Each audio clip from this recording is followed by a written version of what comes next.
સવારમાં ઉઠીને ભગવાન માતાજીને સબીએ પહેલા તો દર્શન કરી લીધા અને ખાટી એમ્બલીમાં કાંઈ બહુ મોટા મોટા આવ્યા હતા. જય ખોડિયારમાં જય માતાજી, સ્વાગત છે આજના મિની વ્લોગમાં. અત્યારે સવારમાં ઉઠીને થઈ ગયો છે તૈયાર ને મારે જવાનું છે 66 કેવી. ભગવાન માતાજીના દર્શન કરીને પછી મારે જવું તો પીર બાપાને દરગાવે અગરબત્તી ખોડવા, અને પીર બાપાને દરગાવે આવીને અગરબત્તી ખોડી દીધી ને સવારનો વ્યૂ કઈક આવો હતો ને હાલો હું નીકળું ઘેરે. પીર બાપાને દરગાવેથી અગરબત્તી ખોડીને ઘેર જતો હતો ને આંબલીમાં જોયું તો કાંઈ મોઢામાં પાણી આવી ગયા. તો ઘેરે આવીને ટી શર્ટ પહેરી લીધું ને આજે 66 કેવીનો શર્ટ નથી પહેરી જવાનું, કેમ કે શર્ટ હતો ને ફાટી ગયો હતો. હવે છે ને મારે 66 કેવીનો શર્ટ પહેરીને નથી જવાનું.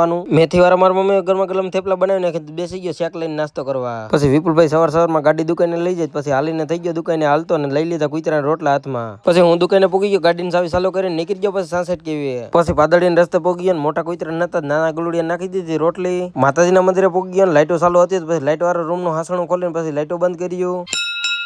પછી સવારમાં ખોડિયાર માતાજીને મસ્ત મજાના દર્શન કરી લીધા અને કુતરાઓ માટે બિસ્કિટ પણ લઈ લીધા હતા. રામ આવે છે ને 200 રૂપિયાની બિસ્કિટ લઈ લીધા કે મારે રાજી ખુશીથી ગલુડિયાને નાખવા. પછી રોટલા લેતા આવતા હોય ને ઘટતા હોય ને એટલે જે કુતરાને રોટલા નો આવ્યા હોય ને એને બિસ્કિટ નાખી દેવાના બેગ કરીને. પછી રાજુ આરે બેગ વાતુના ગાપા માર્યા, નીકળું આવે હું 66 કેવી. અને માતાજીના મંદિરેથી 66 કેવી ખાલી 500 મીટર જ દૂર છે. પછી 66 કેવી પોગી ગયા, મારે ગાડીનો અવાજ સાંભળીને કુતરી ગમે ત્યાં હોય ને તો આવી જાય. પછી આવી જતા રાજુભાઈ આજ મારે ભેગા હતા નોકરીમાં. પાણીનો ટાંકો હર વખતે મારે આવીને ભરવાનું રહી. પછી કરી મોટરની સાપ ચાલુ અને 4 નાના નાના ગલુડિયા છે. પછી એક ધોવડો ગલુડિયાને ઉપાડી આવ્યો હમણાં રમાડવા. અને પછી રાજુભાઈ ને અમે બે આવી ગયા હતા કંટ્રોલ રૂમ ની અંદર. અને મારે બેસવા માટેની ખુરશી તૂટી ગઈ હતી, તો હવે મારે આ ખુરશીને રિપેરિંગ કરવાની છે. તો હાલો હું તમને કરીને બતાવું આગળ. પછી મહેનત બહુ થઈ ગઈ હતી, મારા હાથ કારા થઈ ગયા હતા ને પછી જાજી મહેનત બાદ પછી અહીં ખુરશી બનીને થઈ ગઈ હતી કમ્પ્લીટ. 3 ના વાયર છે ને બધી જારી બાંધી લીધી, ખુરશી કમ્પ્લીટ હતી. 3 ના વાયર બાંધી લીધી ને પછી બેઠો તો બે હવામાં કમ્ફર્ટેબલ હતી. પછી ખુરશીનો બહુ ભરોસો નતો આવતો, પછી હું તો ખુરશીની માથે ચડી ગયો તો 5 કિલો વજન ઉપાડી લીધો ખુરશી. ઓકે. પછી બહુ ભૂખ લાગી હતી, પછી રાજુભાઈ નાસ્તો લેતે હોય દાબેલીને ભેળ. તો હાલો અમે નાસ્તો કરી લઈએ. બાકી આજનો મિની વ્લોગ આવ્યો, વિડીયો પસંદ આવ્યો લાઈક કરી નાખજો. હાલો બાય બાય.